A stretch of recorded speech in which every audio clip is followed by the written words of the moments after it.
बोलो भोलेनाथ की जय जय हर हर महादेव। फागुन में भोला रंगा गइला, फागुन में भोला रंगा गइला, फागुन में भोला रंगा गइला, फागुन में भोला रंगा गइला।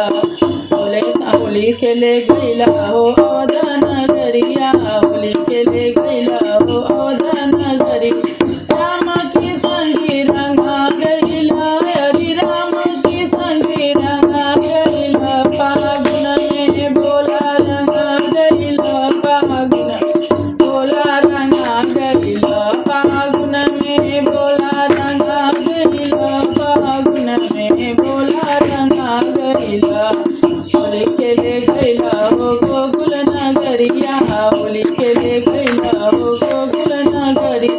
कान्हा के संग रंगा गइला, कान्हा के संग रंगा गइला, कान्हा के संग रंगा, कान्हा के संग रंगा गइला।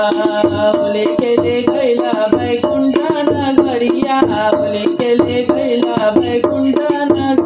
विष्णु के संग रंगा गइला, विष्णु के संग रंगा गइला, विष्णु के संग रंगा गइला, विष्णु के संग रंगा गइला।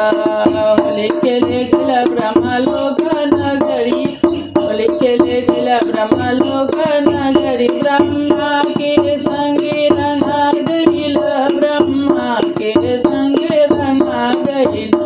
होली में भोला रंगा गइला, फागुन में भोला रंगा गइला, फागुन में भोला रंगा गइला, फागुन में भोला रंगा गइला। बोलो शंकर भगवान की जय जय हर हर महादेव।